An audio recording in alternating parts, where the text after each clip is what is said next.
And welcome back to another live stream. Let's give ourselves a minute to make sure everything's up and running before we begin with this live stream.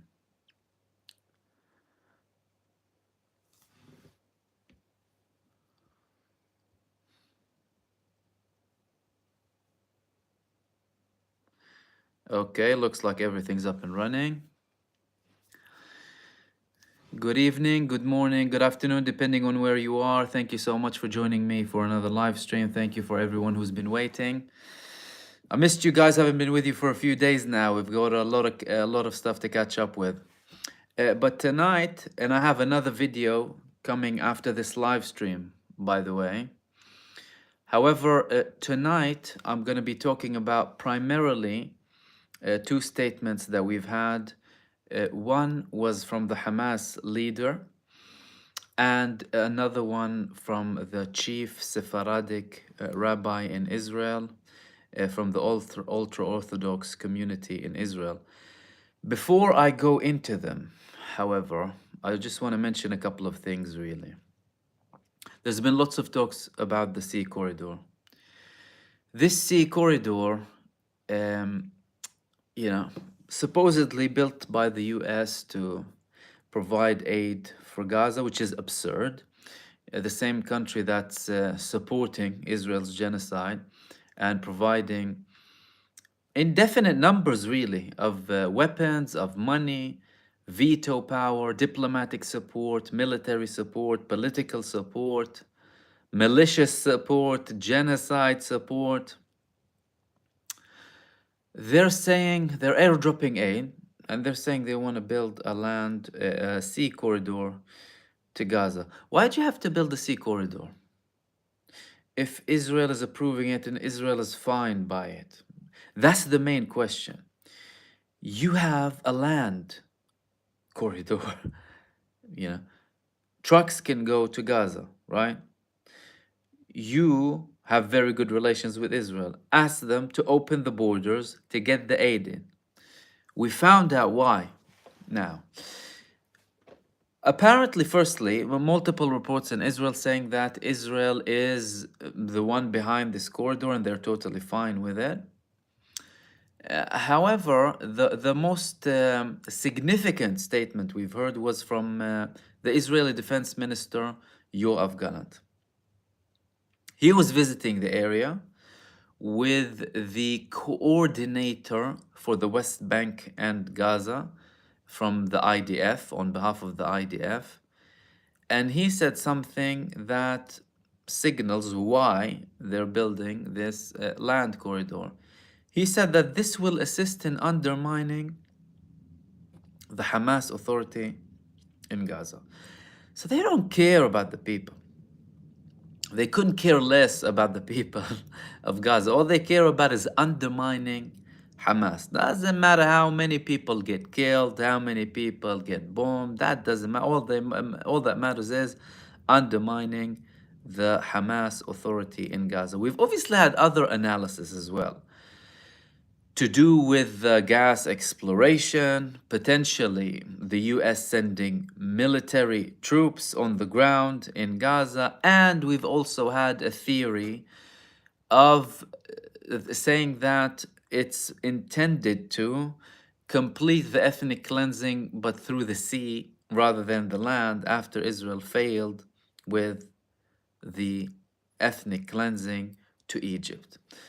That's when it comes to the corridor. And we're having estimates of the level of destruction in Gaza. The Egyptian president, he had a statement, he had a speech, and he said that he instructed a couple of organizations to estimate how much it would cost to rebuild Gaza, and approximately the cost is $90 billion US dollars. The question is, who's going to pay for them? Many people say, oh, Israel should be paying for them. Israel most likely won't be the side that will be paying for this. Most likely it will be through international aid and the Arab states. But it really signals just how much really the level of destruction is exceptionally high in Gaza. In terms of updates, we've had significant updates, really. I'm going to be talking about something very interesting. I'm going to leave it up until we finish this live stream. But I'll just give you a quick update as to what's happening on the ground. Israel's just focusing on airstrikes lately.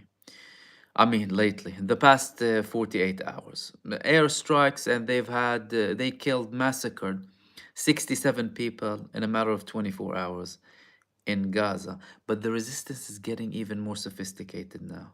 In the beginning of this war, they published images of their quadcopters landing, shelling, really, RPG shells from the quadcopters on Israeli tanks and bases.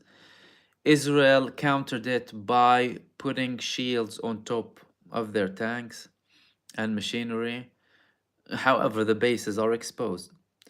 They've had an attack with one of their copters on an Israeli base on the most northern eastern part of Gaza called Beit Hanun, and they also had land resistance there as well. So nothing is toning down, and the resistance is all across of Gaza and not restricted to one particular location. Lebanon was also very busy. Hezbollah attacked about 8 Israeli bases, and just in the past 2 hours, Israel declared that 22 missiles were launched at the northern part of Israel from Lebanon. These were kind of main brief updates, really, for people who are interested in knowing what's happening on the ground. Which leads me to the Hamas leader. So he had a speech, about 25 minutes, really, highlighting what's happening and what he's expecting for the future. There's lots of talks about a potential ceasefire, but he mentioned a couple of things that I just wanted to highlight with you, really, not all of them, but some of them. The first significant thing he said is that the enemy wrote its end. Israel wrote its end by committing this massacre. They will pay for it sooner or later. We engage on the political front, which is very broad, and look to translate the grave sacrifices to political accomplishments. Now, this is from me here. Hamas used to be criticized previously for not being able to translate what they do militarily, politically. When it reaches to the negotiation stage, people say, okay, you have military accomplishments. How comes you're not translating them politically? We've obviously had translations of this. For example, after the 2014 war, expansion of the mileage they can, for example, go fishing in the sea. Imagine Israel restricting them from fishing. The line between them and Israel and how close they were to Israel. They had posts literally next to the borders. Aid going in and out, stuff like that. However, he mentioned this. He said we put 5 principles to accomplish and reach an agreement. Number 1, complete ceasefire, ending the war. Number 2, complete withdrawal from Gaza. Number 3, unconditional refugee return. Let me clarify here this for you, for those of you who don't know. Israel was allowing females and non-military age males to go back to the north. Hamas have a problem with that. They say, we want everyone to return unconditionally. You can't put restrictions on people going back to the northern part of Gaza. That's just a quick clarification. 4, all humanitarian aid must get in and rebuilding Gaza, etc.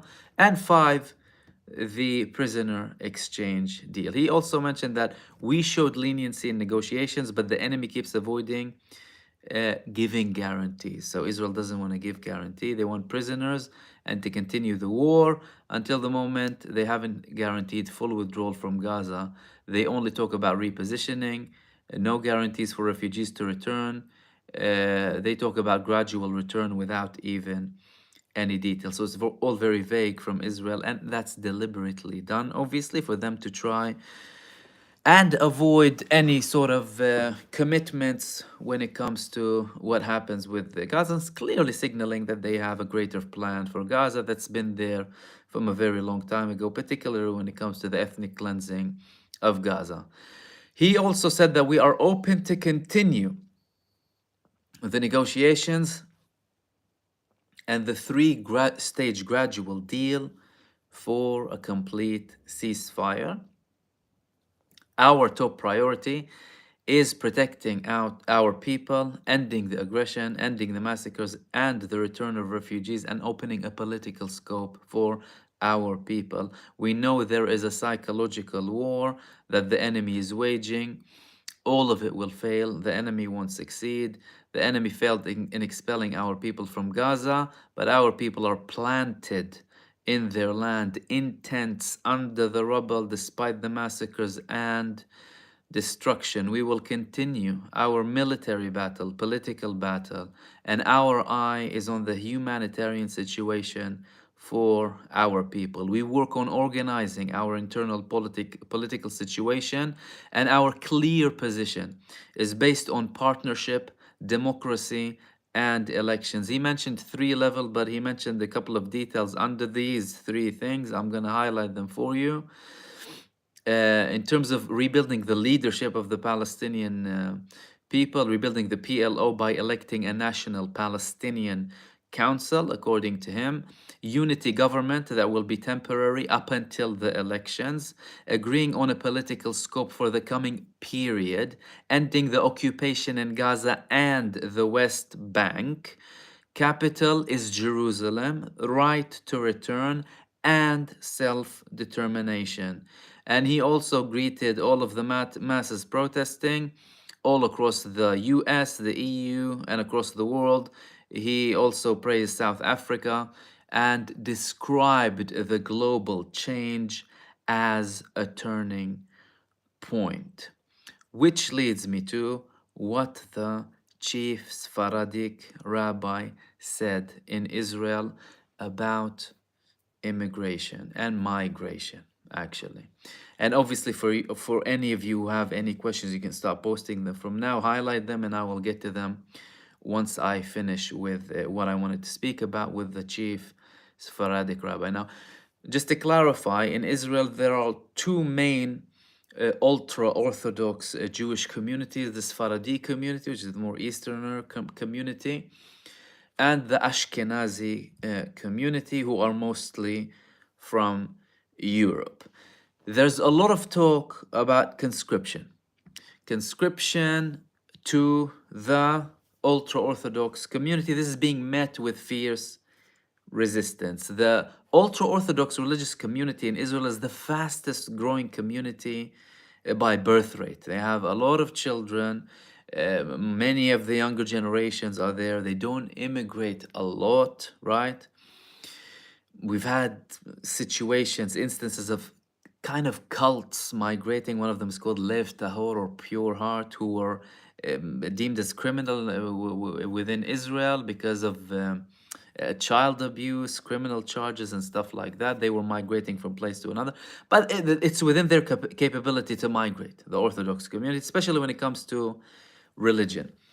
So this rabbi, his name is Yitzhak Yosef, he threatened that ultra-Orthodox Jews will leave Israel in mass if the government ends exemptions of mandatory military enlistment enjoyed by the community. And he said, if you force us to go to the army, we'll all move abroad. We will all move abroad. He also added, all these secular people don't understand that without kollels and yeshivas, the army will not be successful. He also added, the soldiers only succeed thanks to those learning Torah. I'm not sure if he means that they're succeeding now, because clearly the prayers are not being accepted. They're failing miserably. However, this is the main threat. Now, this caused a lot of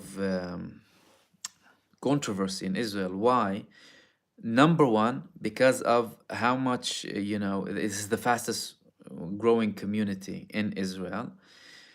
You have in total 1.3 million of them. We've had, and I spoke about it before, over a million up to mid-November by Israeli official statistics. They later stopped publishing statistics, by the way, fleeing due to the war. Add to that 1.2 million without their descendants fleeing before the war, leaving Israel permanently. 2.2 so far. That's up to mid-November. If you take the most conservative estimates, we're talking about 3 million all across, without this community, by the way. Very conservative estimates outside of Israel, and most of them are never going to come back. The World Zionist Federation, they also had a poll over 2 months ago with the Israelis who left Israel. 80% of them said, we're never returning to Israel. Add to that the level of distrust within Israeli society, the fact that we're talking about the most intense period in Israel's history, the most critical moment in Israel's history. There's lots of talk about that in Israel, within Israeli leadership, within Israeli society, within the intelligence community, within the military community as well. Very doomsday predictions if Israel continues down this path, mainly from the previous head of the Mossad, Amir Pardo, said if we continue down this path, we're doomed. We're headed for complete destruction. So these were the main things that I really wanted to speak to you about tonight in this live stream.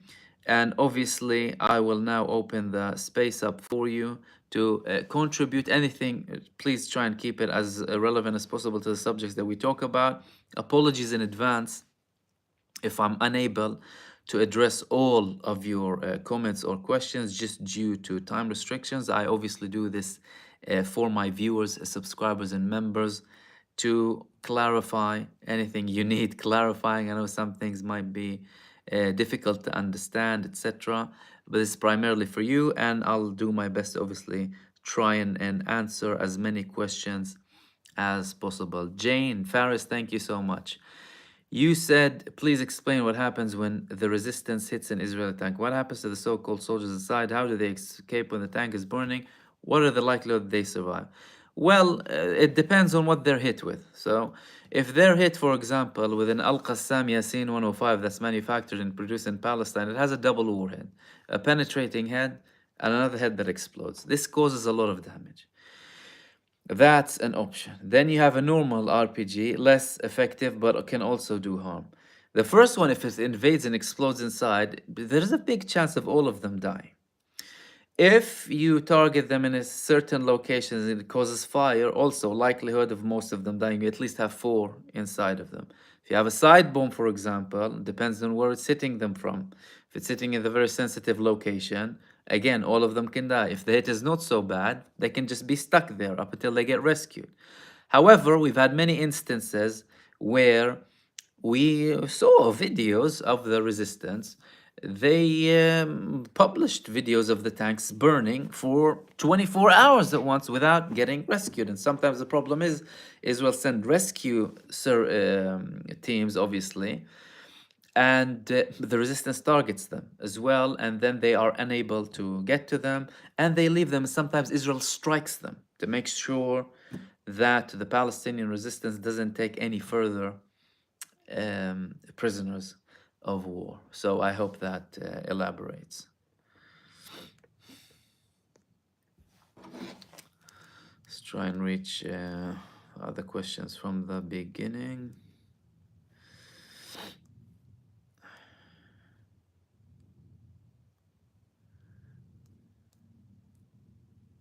And thank you for everyone greeting and joining us now as well.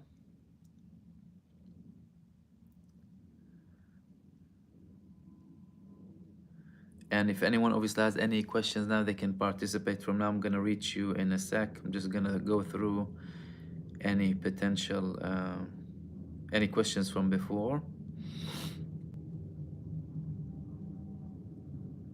Iman Tahawi, what is happening with the ICJ genocide case against Israel? Fake. Well, Israel was already due to submit their response. Clearly, they're not taking it seriously. The genocide case in the ICJ is clearly not that effective in terms of stopping the genocide. If it was effective, we would have seen stopping the genocide. Israel killed over 5,000 people approximately since They haven't they haven't they haven't provided any proof that they stopped this genocide apart from saying that we're not committing a genocide. So the only thing that they started to add more is that they're committing a genocide, but while saying that we're doing this in accordance with international law. So we're committing a genocide in accordance with the ICJ. This is what Israel's saying basically to the ICJ. So we haven't seen any sort of pause in Israel, like, or less criminality, or less genocide, or less racism, and what have you. But what we have seen is a bit more deterrence from other countries dealing with Israel, particularly from a security or a military perspective, because they probably have a bit more respect for the international law, and therefore they are more worried about their position internationally within the international community, and they're worried about potential repercussions because they're not that enabled little psychopathic state like Israel. They're actual like semi-normal states, okay? But this little psychopathic death cult, they're enabled. They're enabled. They're supported by the US, obviously, the biggest superpower. You know, they'll do anything, veto. We'll do whatever we want, more money. We can kill everyone. Hey, more weapons. So they're enabled. Up until we reach a stage where this whole nonsense really stops. So I hope that elaborates.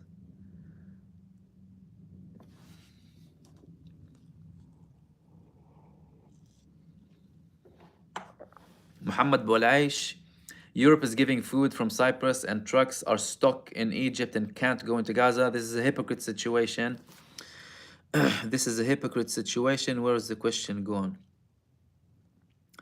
And you've added that. Where did we go? Also, I've heard that Iranian are in Gaza. Is that true? Okay. Yeah, they're stuck in Egypt. Hypocrite situation, it's a hypocrisy festival. I've been calling this a hypocrisy festival since the beginning, with clowns, global clowns, and a hypocrisy festival.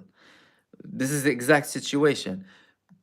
Trucks are stuck, yes, absolutely. And that's the question, why they're not allowing them in and letting the airdrop aid, right, that's killing people, and then letting this sea corridor. We've had the answer from the Israeli defense minister because they want to undermine the authority of Hamas. I spoke about this in the beginning of this live stream, because if they get an aid in Gaza, they don't have full control on the ground, Israel. From their perspective, they damaged they dismantled almost the UNRWA, right? They don't want Hamas to distribute anything to be deemed as a legit authority in Gaza that can provide for the people, and they don't have the capacity to distribute because number one, they want to starve the people. Secondly, they don't have control on the ground because they're again humiliated and beaten by the Palestinian resistance. So to them, this sea corridor is a semi kind of way to say, we control everything, we get it in, but we'll distribute it here and there. But again, they don't have any guidelines about the logistics behind it, the port itself, who's going to distribute it in Gaza, are people just going to run in? All of these things are shady. And like you said, it's a hypocrisy situation. It's a hypocrisy festival. Also, I've heard that Iranians are in Gaza. Is that true? I don't think there are Iranians in Gaza. The only thing you have in terms of is like Iranian expertise, potentially, Iranian technology, stuff like that. Gaza manufactures its own weapons. They obviously get trained sometimes in Iran and come back. But I haven't seen anything to prove that there are any Iranians in Gaza.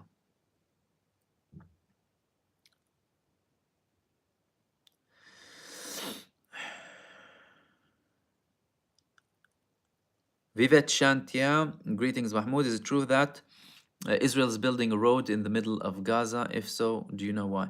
Well, they're looking for supply lines always. They want to make supply lines to make it as easy as possible for them to transport more weapons to their troops, their occupation offense forces in Gaza. But it's not a smooth sail, really, when it comes to this. and they're constantly being obstructed by the resistance, and they constantly attack them wherever they try and have a supply line. Like yesterday, I spoke about, was it yesterday or the day before? I spoke about them sending a brigade to secure the supply line in central Gaza, and they haven't been able to secure this brigade, right? Because they're facing so much resistance, and obviously they have plans for the what they call the day after. They have plans to resettle in Gaza. We've had these dummy settlements outside the wall in Gaza, and we've seen Daniela Weiss, who was a director of a settler organization in charge of building settlements in the West Bank, who said we already have plans for Gaza and we're promising settlers sea view over the destruction in Gaza.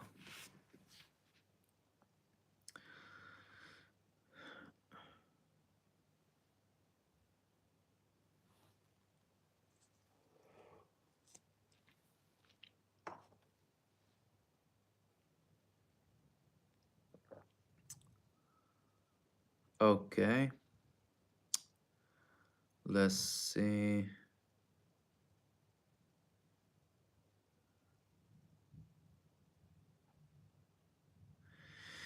Tom Wickwire, I don't mean to be disrespectful, but I don't understand the concept of winning after all the killings. See, that's the thing. I mean, to me, there's no really and true. If you want to talk about it from a humanitarian perspective, there are no winners in war. Killing, death, destruction. It's an awful thing. And I believe that we should maximize our capability as human beings to reach a day and age where political disputes are no longer resolved by force. However, it's a bit idealistic, right? I believe in it. And I don't care if it sounds utopic or idealistic. It doesn't matter because many things that were deemed utopic were implemented in history, including democracy. That's why the governments keep fighting it, right? Uh, Workers' rights, free healthcare, women's rights, women's voting, all of these things, they were considered like ending enslavement. So there is that option, okay? But the problem is, the world is not run by international law. It's still jungle law. As a matter of fact, jungle law is more merciful than human law. How people run, how the world runs at the moment. You have people abusing their power, and the oppressed is faced with nothing, no other option but resisting, really. They push you to a level where there's no other option. Like, look at this Palestinian case, for example. Like, Hamas, one of the Hamas representatives in the beginning of this war in Lebanon, his name is Osama Hamdan. He said in the beginning of this war, we would rather get our rights without fighting. But we've tried Israel for over 75 years. They never do that. Israel proved that it never understands anything but force. They went and occupied Sinai. They didn't withdraw up until Egypt kicked them out with war. They went to Lebanon. They didn't leave Lebanon up until they were kicked out by force. Same with Gaza. They were in Gaza. They were forced out by force. It's a neo-colonial expansionist project that doesn't care about people. So you don't leave people with any other option, really. It's like someone coming to your house trying to attack you and your family, threatening you, either go out or I'll kill you, right? Why? Because my book says so, okay? My fairy tale says so, okay? My witch says so. I don't know. The satanic whisperer in my ear says so. And you're like, hold on a second, I've been living here. No, they promised I was here before you, 3,000 years ago. Get the hell out. And then they have a gun. They have a fairy tale book and a gun. What are you going to do? Right? Are you going to go out? Some may go out. I don't know. Other people won't. So that's the situation we're living in at the moment. And we hopefully, with a world that has a bit more equality in terms of power, we can potentially get there. The problem is we're seeing US hegemony, puppets all across Europe. Europe is a puppet continent, by the way, puppet for America. That's why you're seeing the rise of different kind of movements and stuff because they're sick of it and how they're behaving towards Russia and stuff like that. US calls the shots. I'll pay the money. You follow and shut up. This is what it tells Europe. And they follow suit, Europe. Oh, okay, thank you. Right? They still live in the era post World War II. No independence, no nothing. No sovereignty, even, if you want to talk about sovereignty. Like the biggest puppets are the UK for the US. Whatever the US says, UK follows suit. Like a little puppet. And Europe follows suit as well. Up until that ends, and you have a multipolar world with many superpowers, with deterrence, maybe things will change. And again, let me tell you something before I go to the next question. We constantly listen to who do we listen to? They banned RT. Do you ever hear the Chinese president talking? No. Do you ever hear Putin talking? Hardly ever. Listen to them. They make more sense than every Western leader in terms of sense. Not to say that they're great or good or that we support them or what they do or that they're great enlightened ones, right? Listen to them though. You have a US president that mumbles every speech, makes mistakes with countries, presidents, what the time of the day is, where to walk, he'll do this, and he needs someone to guide him. It just shows you that these people are puppets, fronts. At least you see what you get with Russia and China, at least. So yeah, that was from Tom Wickwayer, the question, and then we'll move to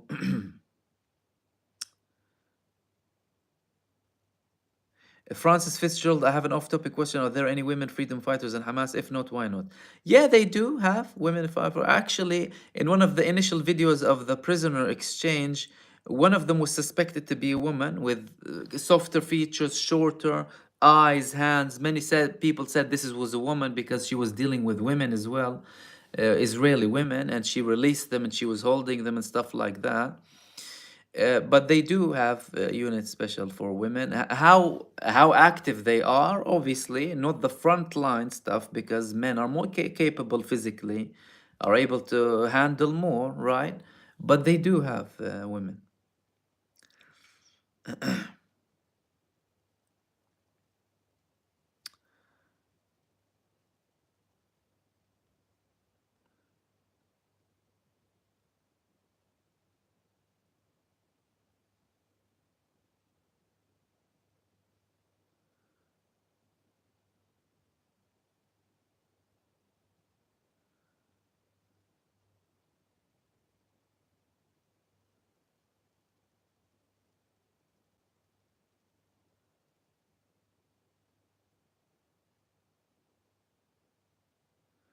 So Ibrahim Dababish asked, what are the biggest reasons that the Sfaradim are against being involved in the army? They are against it because of religious purposes. To them, they were exempt because they learn the religion, the Torah, so they can't participate in the army. And to them, the country is secular. It's not following the Jewish religion. Like, this is what people need to understand. The only thing that Israel's been doing is deals with these communities. That's why they've been exempt for so long. Whereas if now that they're confronting them, they are not actually gonna end well. That's why they're threatening to leave, similar with the other ultra-Orthodox communities. But this was the loudest threat we have yet when it comes to a threat from the Orthodox community not to serve and to leave Israel. So it's primarily because of their religious beliefs.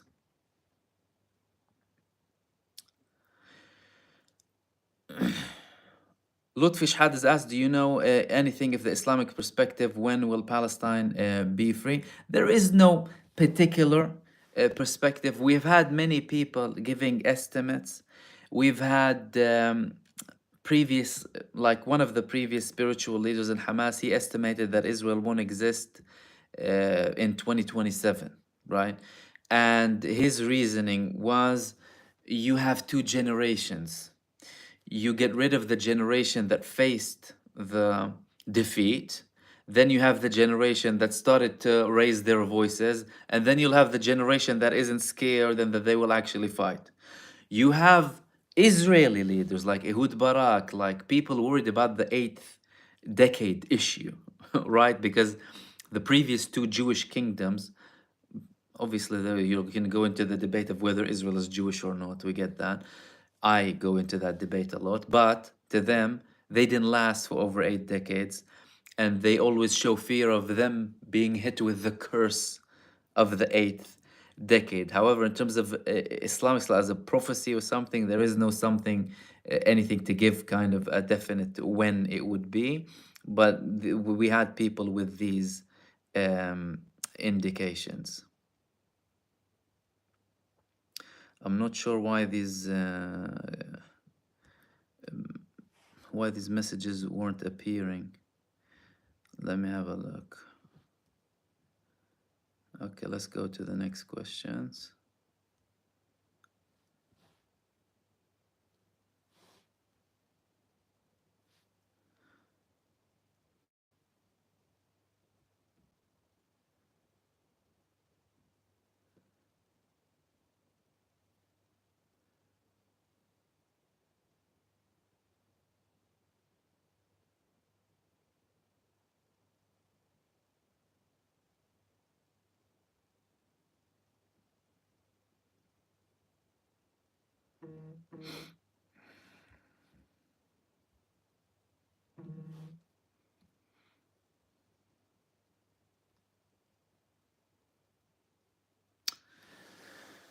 Okay, Leslie Rivera. Good afternoon. Saudi Arabia can cover UNRWA funding by themselves. It's only a drop in the oceans for them, and aid to get there. Do you think secretly they want Israel to succeed? I think. Look, I think they're really, in terms of Saudi Arabia, they haven't done anything significant, right? Behind closed doors or openly for Palestine. The biggest action taken by Saudi Arabia was in 1973 when they used their embargo powers to cut the energy off and oil off countries supporting Israel. The US was hit really hard.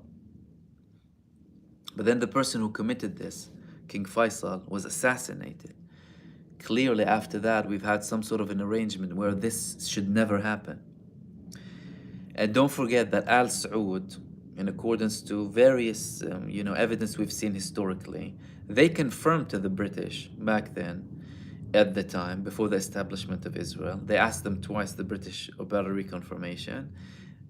We've read in multiple sources that they received confirmation from the founder of the Saud family, and they said to the British, we tell you for the 1000th time, we accept a Jewish homeland for the Jewish people in Palestine. Did they know? Did they know the extent? Did they know that it's going to be at the expense of the Palestinians? All of these things, that's a matter of debate. But we know that this thing existed before. However, when it comes to actions, we're not seeing any action to the level of need from any Arab country. We're only seeing it really from a couple of the resistance movements that are participating, but you're not seeing anything. As long as Israel is able to do that, you're not seeing anything that is enough.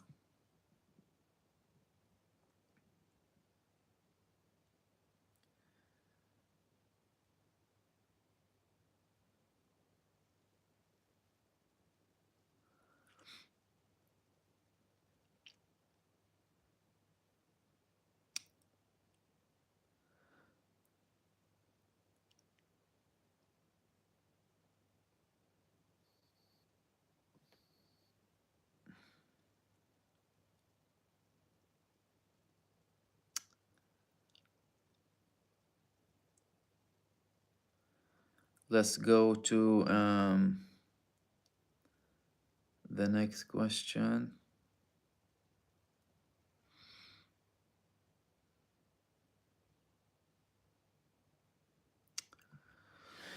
Del Sendero, Mahmoud, with all of Gaza starving now, basically, how is Hamas able to get by?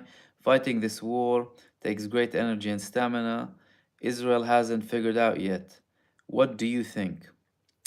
Well, we've had interviews with some of these people, not me, like some news networks. They had interviews with the resistance fighters after both after the 2008 2009 war and after the 2014 war, and they asked them what you asked them. And uh, they told them at two instances, once that they dug under the water and they found water coming out and they started drinking from it. Another guy told them that we used to share the dates that we have and we felt fine. So really, I mean, I think when you're in that zone, really, it doesn't matter that much because these people are not afraid to die. They're not afraid for their life, right? That's why they're doing what they're doing, right? And they will survive on anything. So even if it's basic stuff, they will survive. I mean, and don't forget historically, like in the Muslim history, like many of the great battles were in Ramadan when people were fasting, Badr and other these. You had people fasting and fighting at the same time. And sometimes you actually have more energy when when you don't have a lot of when you're not full, right? Try and fill yourself with a big meal and go and run. Won't work well. You'll do better sometimes when you don't have much food. Daniela, thank you for your super. And anyone else sending supers as well. Um, Again, the question that we all want to know the answer for, Z Khan. Brother, what is it going to take to get this genocide to end? It looks like it's going to take one side to be visibly defeated for this to end, or for Israel, it needs to reach a level where it's so untenable for them to continue that they feel they're going to collapse without a ceasefire. They haven't reached that stage, but they are at their worst period in history. That's why they're being so vicious. And so, I mean, it's not like they weren't vicious before. It's like they established their country on mass expulsion and genocide, expelling 750,000 people, killing 100,000 up until the 6th of October. And people forget that. It's like the history began on 7th of October. But it would take a very big defeat on one side for this to end. But again, look, we can reach a potential temporary ceasefire for a while. But then again, the conflict will continue because it would be intolerable for Israel to think that we have this on our side as a threat to us. Obviously, if they continue this open genocide, well, until when can you go?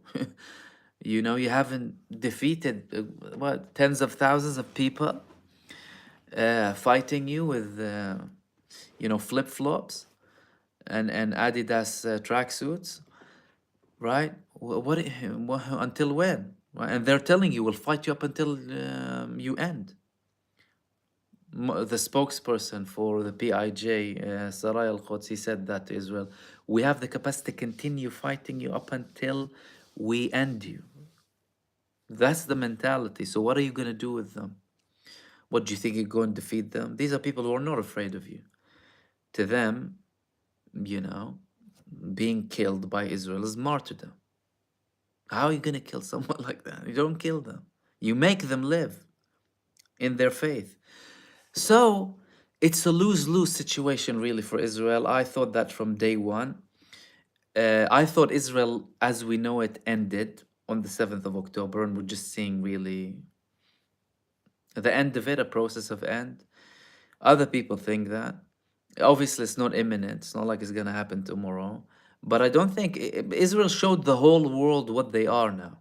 Like people who are on the side of Israel, on the 7th of October. It only took 3 weeks for them to flip 180. Why? Because they started seeing what every person who supports Palestine, who has been following the situation, knows, who's not ignorant, basically, who knows history, who knows a bit of history.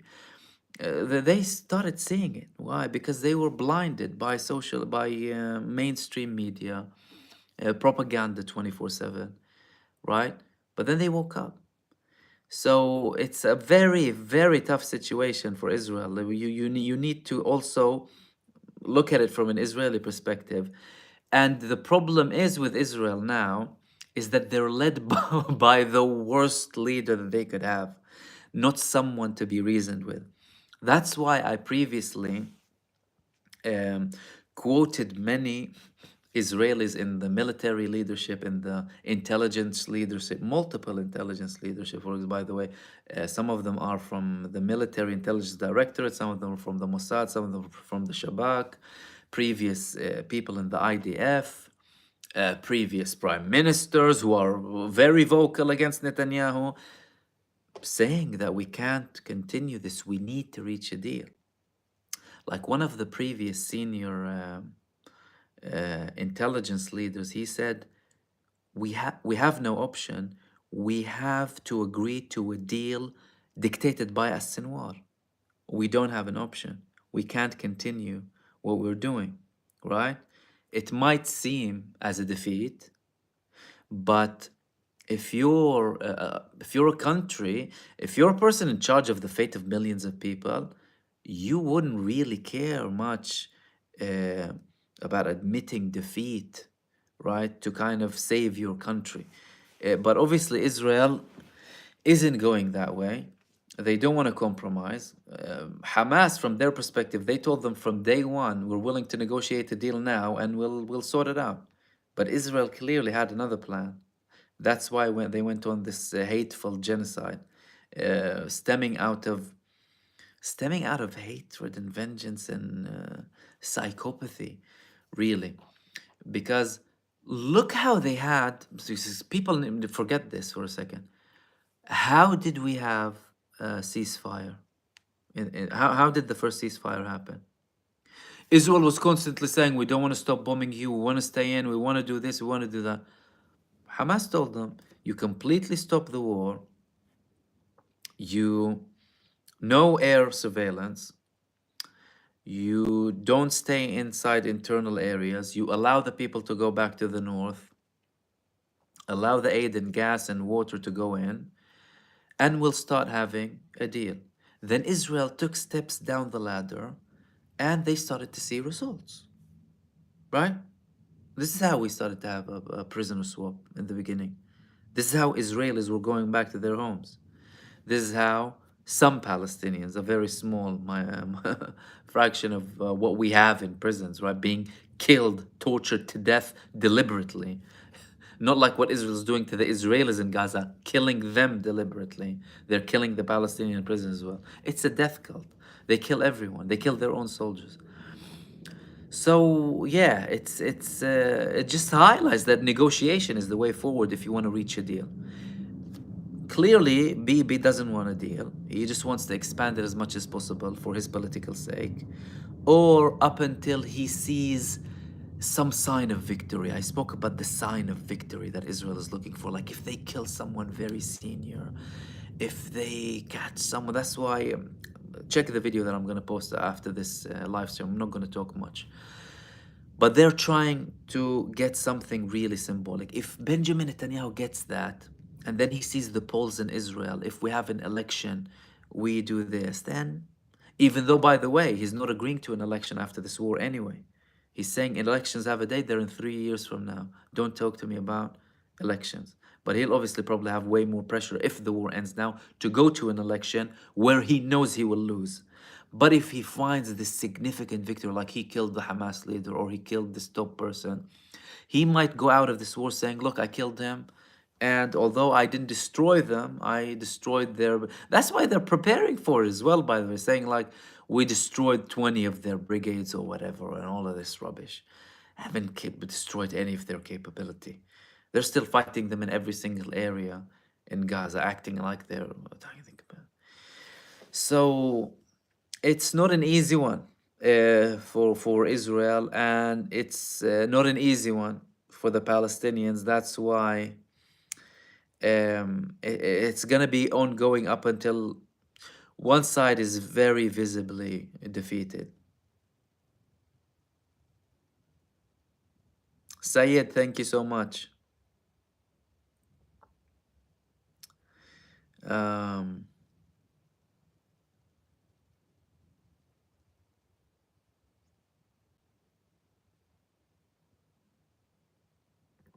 Cool Cat is saying, why has the USA sent more aid than Muslim countries? It hasn't. It hasn't sent aid more than Muslim countries. Muslim countries contributed significantly. That's not very accurate. But that's the thing. The fact that people think that shows what the US intends to show, that we're sending aid. What they've done is airdropped aid. And it's there. Whenever the US does something, look at the poison behind it. Airdrop aid. You're supporting the country contributing to this. Force them to open the borders. Force them to open the checkpoints and get the best route is by land. You're talking about trucks, you have logistical thing. Israel destroying the land, destroying not allowing anything to checkpoints. But the US is saying that we're dropping it. They haven't provided more than Arab nations or Muslim nations. They have thousands and thousands of tons in trucks in Egypt loaded. Israel is the main obstruction to them entering because Israel doesn't want to allow aid in. They want to starve the people to death and force them to flee. But saying that, what the Arab and Muslim countries have done is nowhere near enough. I mean, the fact that this is happening and they're next to Israel just says a lot about complicity and really the opportunity, the prospect of this happening, the fact that it is happening, shows just how incapable they are, if not complicit. Nedson Gama is asking, is it true that Hamas wants to expel Qatar leaders for not accepting the deal? All of this is propaganda spread by Israel to try and cause frictions and problems and divisions between the resistance in Qatar, the resistance in Hamas and Egypt, the people of Gaza and Hamas, the Arabs between themselves, the Muslims and the Christians and the Jews. This is how they thrive. They constant propaganda and lies. We haven't had any confirmation of that happening. If that does happen, where are they going to go? They need Qatar as mediators. Qatar have Hamas leadership in Qatar with US approval, with Israeli approval. Israel allowed all of the money previously from Qatar to go into Gaza, hundreds of millions, right? It's just nonsense talk and cheap propaganda to try and cause divisions and stir problems.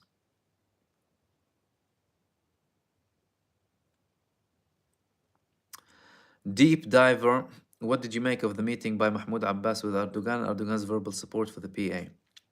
Look, Erdogan verbally supports both the PA and Hamas, right? It's not like he verbally supports them, but like with Hamas, he'll tell you, I don't believe they're a terrorist organization. Perfectly reasonable. And they are valid resistance against an occupation, perfectly fine. But he'll also support the PA because they're the official representative internationally. He tried to mediate between Hamas and Mahmoud Abbas previously as well. I mean, didn't succeed a lot. It's just because the gap is so big. But it's just part of his routine, really, speaking with the diplomatic leadership, speaking with the resistance leadership. As in, there's nothing to be taken as if something abnormal. It's perfectly normal. He's done this before.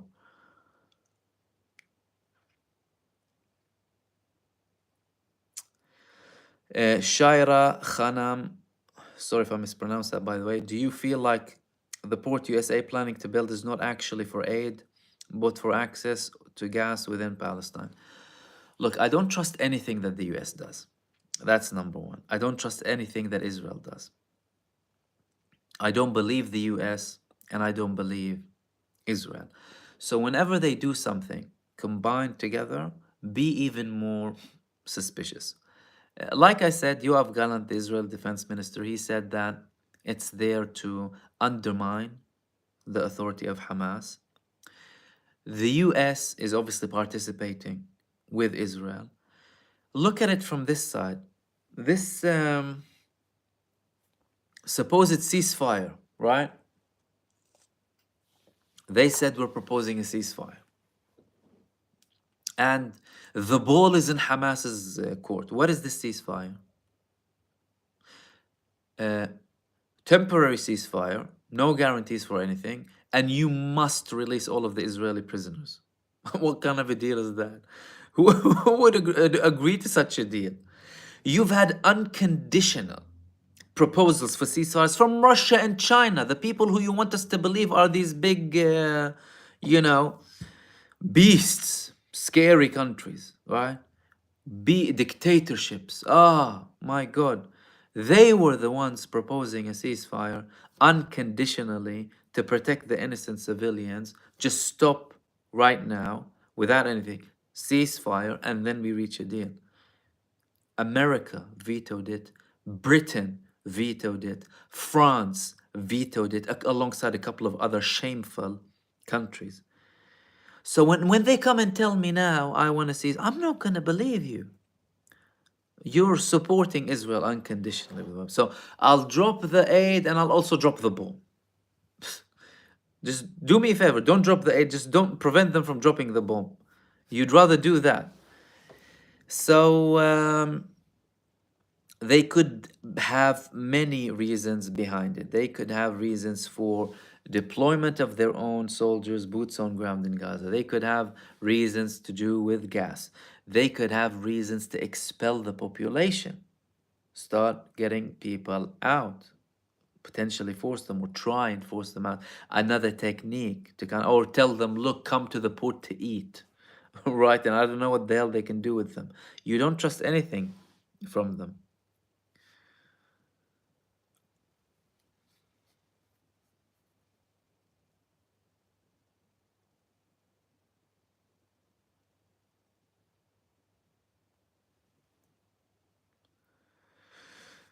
Okay.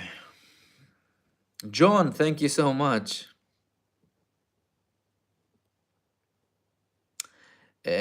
John is proposing a march, a green march, gather men from all countries, march to borders of Palestine, break isolation, free Palestinians in Palestine, 50,000, 50 countries, equals 2.5 million men.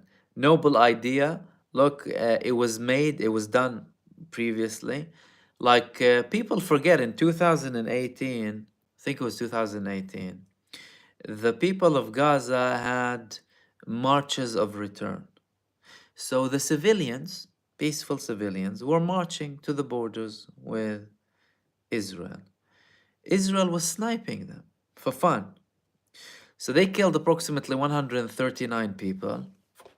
Civilians, as in nothing, no weapon, women, children.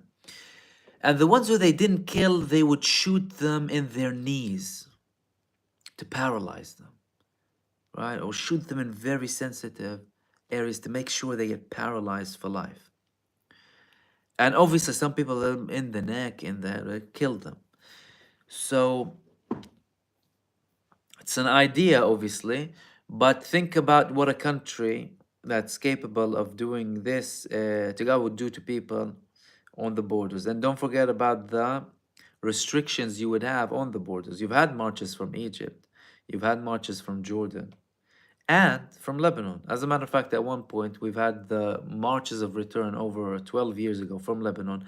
They actually went through the siege and came in Israel. Israel started shooting them to death. This is what they did.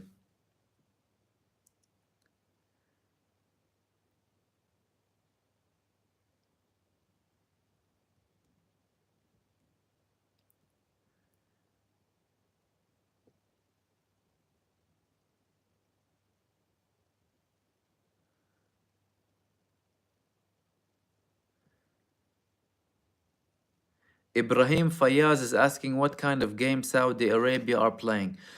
Well, by the looks of it, they're playing the game of Riyadh season. We've seen Anthony Joshua with Francis Ngannou, and that's what they're playing. I think they're completely detached from what's happening in Gaza.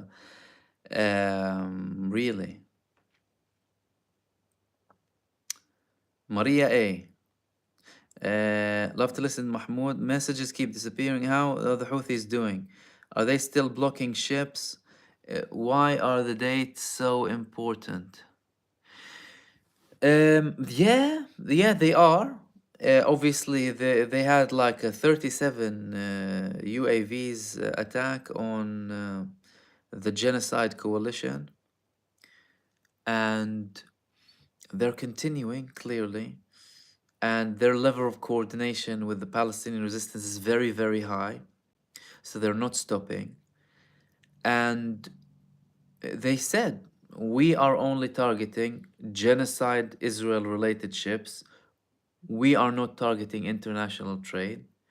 We will stop this once the genocide is finished, the aggression on Gaza finishes, and the siege has been lifted on Gaza. And the genocide coalition, led by the US and Britain, instead of going and taking action against the genocide state, they go and form a genocide supporting coalition to make sure the lifeline is still secure. And they clearly say it.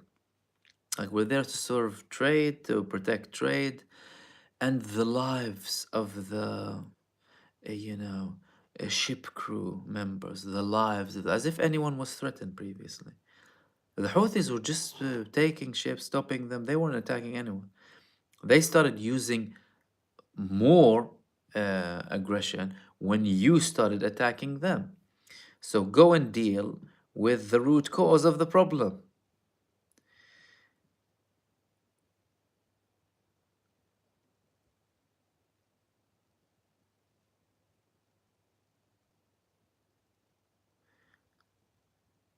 Okay, let's see. By the way, if any of you have any more, just drop it down. I'm just browsing to see if I missed anything relevant before we continue.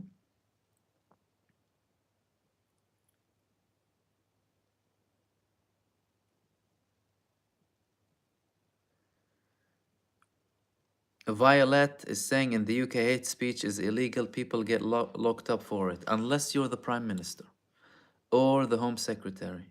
Home Office Secretary, or Home Secretary, right? Don't know what to call her even. It's the Home Secretary. Or the Foreign Minister. Wow. Then you're allowed hate speech.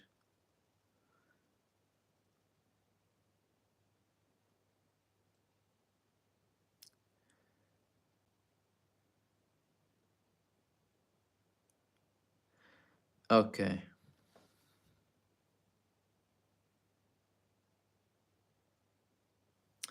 Liliana Calkins, what will be the first nation declaring Israel not a state but an occupying force? Give Palestine full state status like slave abolition.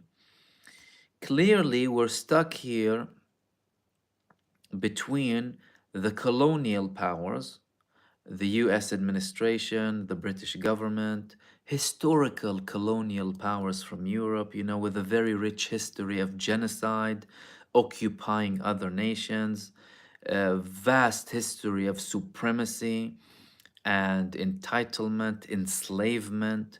To them, by the way, you need to realize something. To them, what's happening in Gaza is nothing.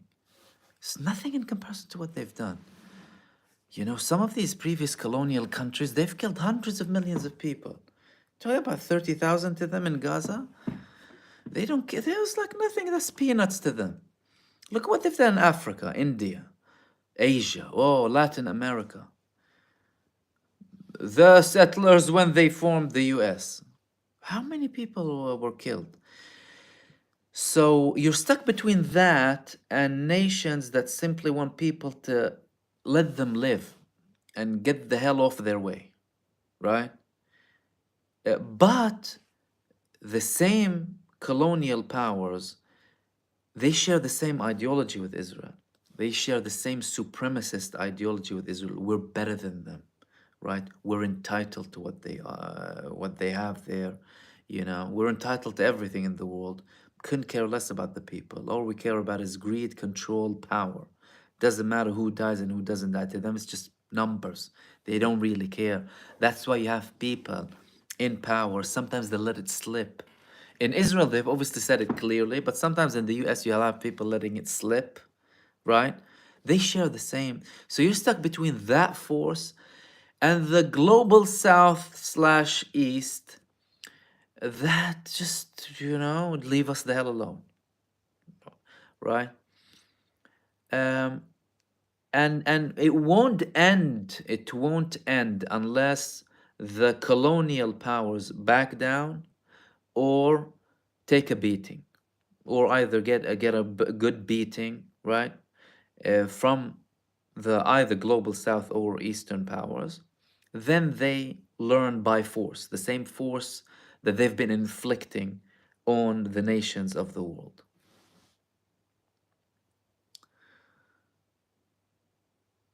Ari Maguhai Mahmoud, how long will the Arab states remain passive, and what views do you hold on further potential pan-Arabism? Look, Israel's stuck in between the Arab nations to prevent any pan-Arabism. That's a strategic reason as to why they planted this neo-colonial state there. To cut the Arab nations in half, to cut Africa off Asia. Why? Because you will have a threat. You imagine Arabs had an economic unity. Forget about pan-Arabism and having a united government or whatever. Economic unity to threaten the hegemony of the US. Right? They have to go through the BRICS. Now, BRICS is getting there bit by bit. But imagine Africa was completely connected to the Middle East. Imagine the Arab states, because Arab states, think about it, everything, they share everything. Language, mostly religion, cultures are very similar, yet they plant it in the middle. Deliberately. What do you think? These people are stupid? There's a reason why they control the world and make decisions. They know what they're doing. They know what they split, where they split it, where they plant their neo-colonial puppet genocidal state and, make it seem so powerful and scare nations with it, the most advanced army and stuff. All of that is collapsing though. So all of that is collapsing. And when it does, we will have a new era, hopefully, of openness, more rights and freedoms to the people. And listen, some people say, oh, hold on a second, what's gonna come afterwards? Dude, if something bad comes afterwards, we'll go out against it. But we have a blatant bad, right? So get rid of that first, and then we will see what happens. But I mean, I'm all for, obviously, I don't like borders personally, okay?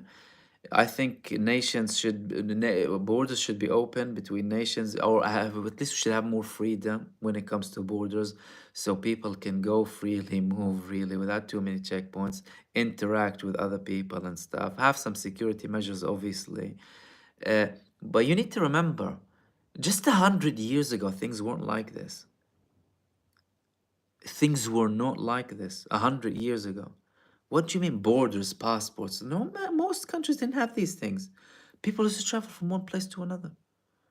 Go, meet other people, live somewhere, get more, be more well-cultured, more intelligent, broaden your capacity of understanding, open your mind. But they don't want that. They want the borders. Why? So you can remain a prisoner and believe in this hyper nationalism and ignorant stupidities like that, right? And listen, let me tell you something. We're talking about Palestine here and whatever. I don't talk from a nationalistic perspective. I don't like nationalism. But you're talking about a country that wants to erase your history, which is a different story, right? For neo-colonial purposes. But once this neo-colonial supremacist ethnocracy ends, hopefully we'll have something better. And again, it's not like you're going to have a system, a political system that's going to be perfect forever. It doesn't work like that. There's always going to be something to work on, to improve, to reform, to take back, to, to completely reverse sometimes because we're human beings and we make mistakes. So I hope that clarifies.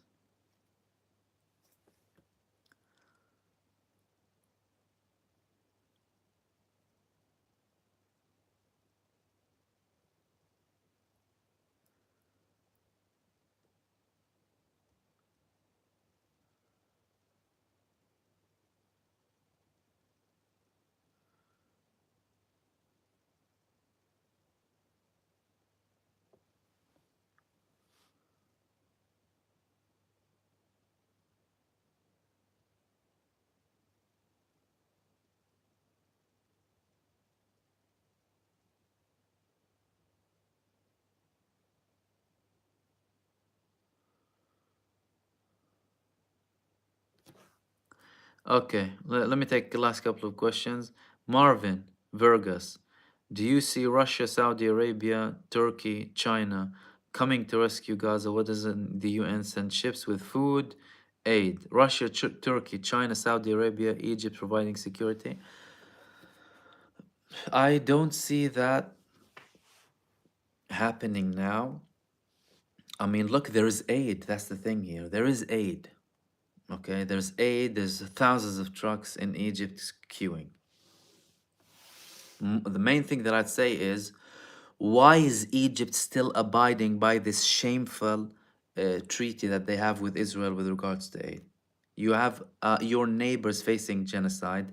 Ditch the agreement that you have with regards to Rafah border with Israel and open up the borders.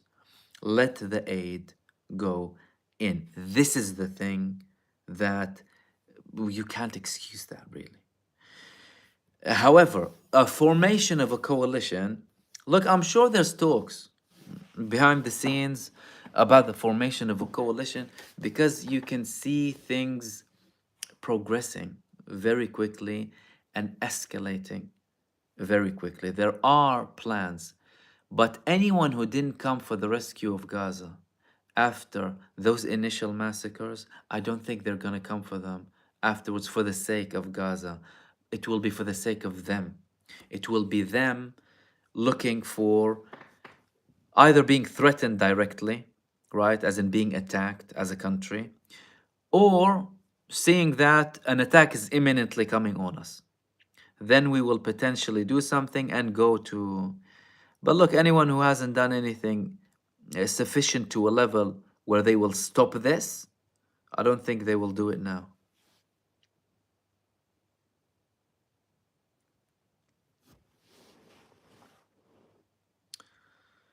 Okay, let's see if we have any more. Gullyberg, interesting question. Updates on the meeting in Russia. We haven't had a lot of updates following that initial positive sign that we've heard from Mustafa al-Barghouthi, who's the head of the Palestinian Initiative movement, who said that I didn't expect much, but we saw good results when it comes. But we haven't seen the results yet. So I'm not sure if there are results and the Russians don't want to declare it, because don't forget the Russians said there are going to be closed meetings in the beginning. So they're trying to kind of keep them safe from any potential hindering or whatever. Because don't forget, Israel put a lot of pressure on some sides that are more aligned with them not to attend or to make them fail, but they still went ahead, and most likely PLO from the West Bank, because they're more tied with them. But look, let's wait and see really. And, I mean, well, that was the last significant thing that I heard, but nothing else. Obviously, if something significant comes out of it, we'll see. Is it purely related to the day after and not now? Maybe, maybe. But again, the days will reveal.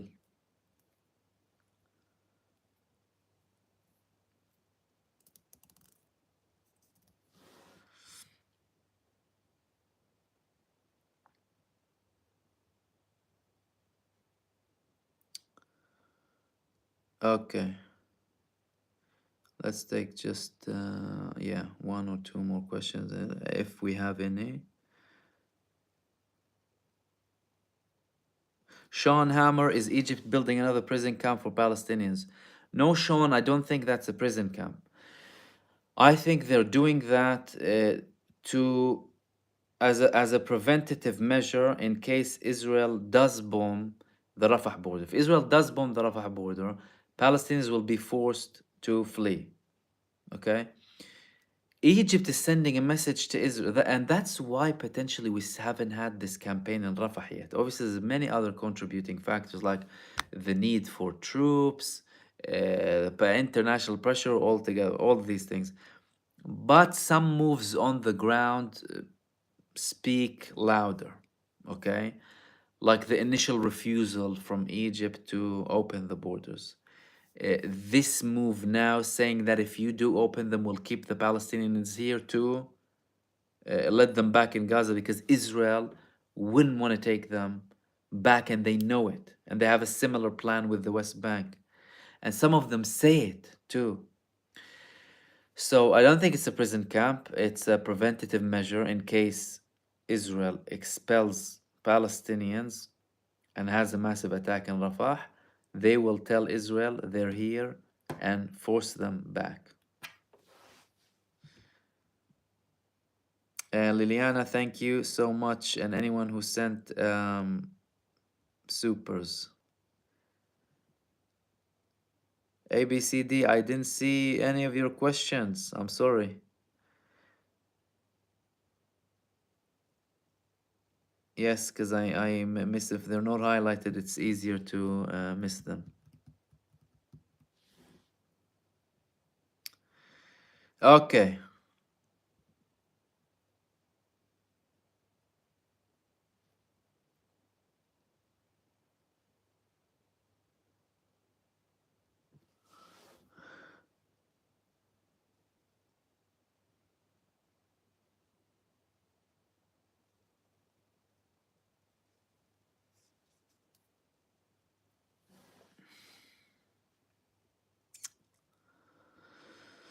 Okay, so that was the last question from Sean. I hope that clarified. Thank you so much for everyone who joined me for this live stream. I'm gonna have another video coming out just after this live stream.